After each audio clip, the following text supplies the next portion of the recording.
Salah satu materi yang muncul di ujian bahasa Inggris untuk tingkatan rekrutmen BUMN adalah reading comprehension. Dan kalau kalian mau tahu cara menyelesaikan soal-soal seperti itu secara cepat dan tepat, pantengin aja video ini sampai habis. Buat kalian parlearners yang baru nemu konten ini, hai, welcome to my EduStory, sebuah channel yang membahas soal-soal bahasa Inggris untuk tingkatan apapun. Dan ini adalah video ketiga dari rangkaian pembahasan soal English Test dari rekrutmen BUMN 2025. Dan pekan depannya tuh bakalan rilis video terakhir, so stay tune ya guys. Oke then, let's get into the main course. Untuk soal nomor 4 ya, the word features in line 10 is closest in meaning to. Nah, kalau dapat soal seperti ini, nggak perlu lihat teks sebenarnya sih. Karena soal ini menanyakan apa kata lain atau makna yang mirip dengan kata features yang sama sekali nggak ada hubungannya sama apa yang dibahas dalam teks. Ini murni berhubungan dengan kemampuan penguasaan kosakata bahasa Inggris kalian. Jadi kalau emang kalian nggak tahu apa sinonim dari kata features ini, mending kalian skip dan langsung ngerjain soal berikutnya daripada buang-buang waktu untuk mikir sesuatu yang belum ada di kepala kalian sebenarnya. Tapi lain cerita kalau misalnya kalian tahu setidaknya arti bahasa Indonesia dari kata features ini. Itu bisa dipakai untuk mikir kira-kira sinonimnya dalam bahasa Inggris apa ya. Setidaknya untuk konteks soal yang nomor 4 ini ya. Kata features dalam bahasa Indonesia bisa diartikan sebagai ciri, bisa sebagai keunikan, hal yang membedakan satu dengan yang lainnya. Kurang lebih seperti itu. Nah, berdasarkan yang kubilang tadi, kira-kira opsi mana yang paling cocok? A, B, C, atau D? Ya harusnya kalian bisa memilih yang B ya, karakteristik. Bahwa hal ini yang menjadi karakteristik, pembeda, ciri, keunikan antara satu hal dengan hal yang lainnya. Oke, kita menuju ke soal yang berikutnya. According to the passage, what is not the unusual appearance of the platypus? Nah, kita ketemu lagi sama soal yang mengharuskan kita untuk mencocokkan opsinya satu persatu ke bacaan. Cuma kayaknya ini lebih mudah karena setiap opsi cuma terdiri dari dua kata yang merupakan satu frasa ya. Ya, ada opsi A, egg laying, B, duck bill, C, small tail, dan D, other footed. Ini kalau dalam materi bahasa Indonesia sama kayak soal pernyataan, yaitu mana di antara pernyataan berikut yang tidak, yang bukan. Nah, kurang lebih seperti itu ya. Bagaimana cara mengerjakan soal seperti ini? Kita cari dulu kata kunci dari soal. Apa yang diminta oleh soal yaitu the unusual appearance of platypus. Nah, kita tadi kan udah ngerjain tuh soal-soal sebelumnya, dan ada sekiranya yang membahas the unusual appearance of platypus. Dan kalau kalian masih ingat, paragraf yang membahas hal itu ada di bagian sini. Oke, kelihatan ya? Nah, sekarang kita udah menemukan kata kunci dari soal, ada di bagian situ. Lalu soalnya secara spesifik meminta yang not. Itu berarti soalnya meminta pernyataan yang tidak sesuai dengan bacaan atau bahkan tidak terdapat pada bacaan. Nah, kalau kita lihat opsi A, egg laying, ada. Opsi B, duck billed, ada. Opsi C, small tailed. Di sini tulisannya beaver tail. Beda ya. Kita tandai aja dulu. Kalau yang ini tadi udah pasti salah karena ada dan sama persis. Yang D, other footed. Nah, ini ada ya, other footed.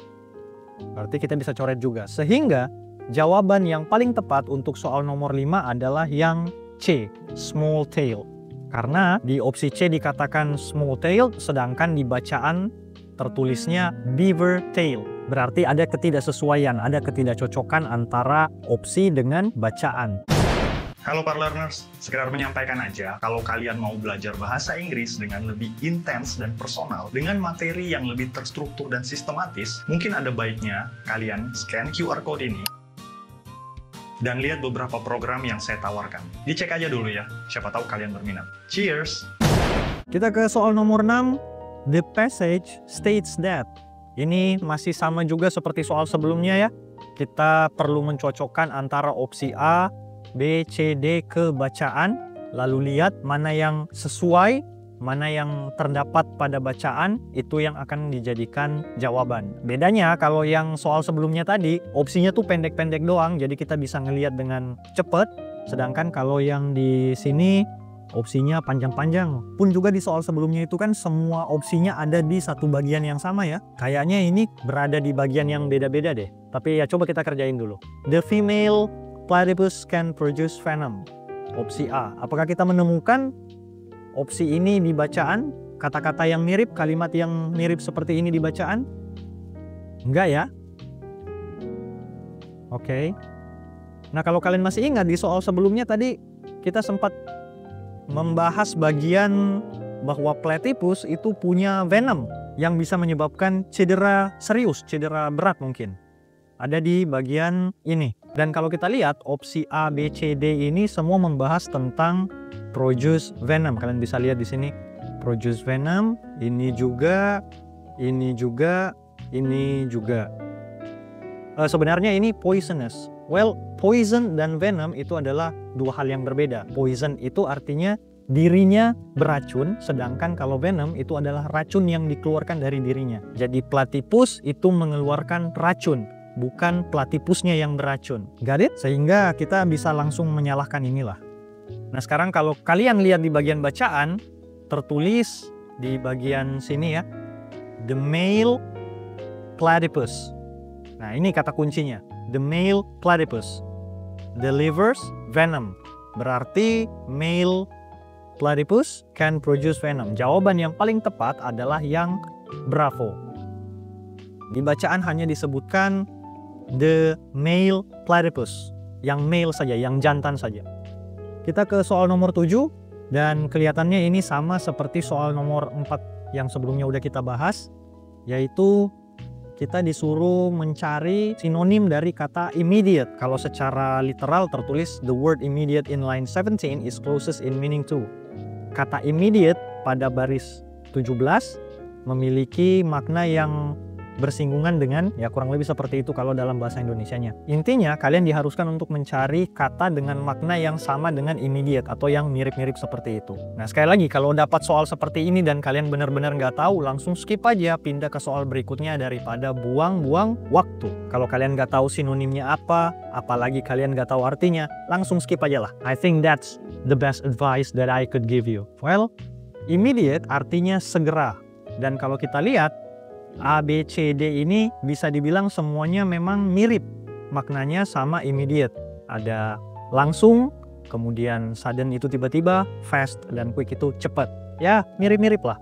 Segera, soon. Tapi yang perlu kalian ingat, kata yang masuk ke dalam sebuah kalimat bisa saja berubah maknanya. Ketika kata itu berdiri sendiri, maknanya ini. Tapi ketika kata itu dimasukkan ke dalam suatu kalimat tertentu, maknanya berubah atau bisa kita sebut dengan bergeser sedikit lah gitu. Kalau kita mau mencari kata immediate itu ada di baris ke-17 yang berarti ada di bagian sini. Immediate threat.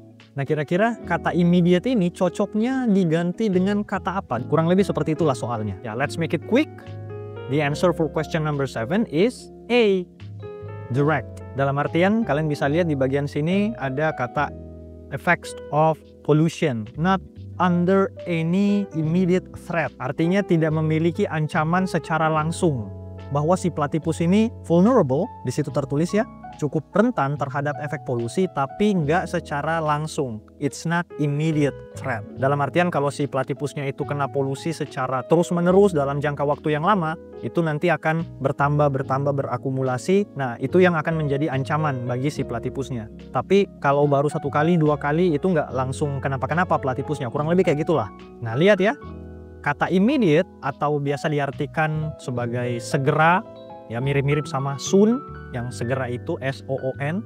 Biasanya kan artinya cepat, segera, terburu-buru, quick, fast, sudden, dan seterusnya. Tetapi ketika masuk di dalam kalimat ini, agak bergeser maknanya, apalagi setelah kita melihat konteksnya secara general. Ya, semoga kalian bisa ngerti ya konsep dari apa yang saya jelaskan tadi. Dan ternyata soal yang kita bahas udah cukup ya.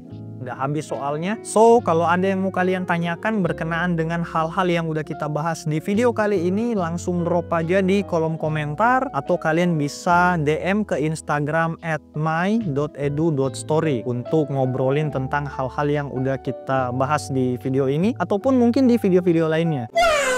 Kalau misalnya kalian mau nanya-nanya tentang materi atau mau nanya-nanya tentang hal lainnya, langsung DM aja ke Instagram @my.edu.story ya. I'll be waiting. Jadi segitu aja dulu untuk video kali ini. See you on the next meeting. IPS out and this is my Edu Story.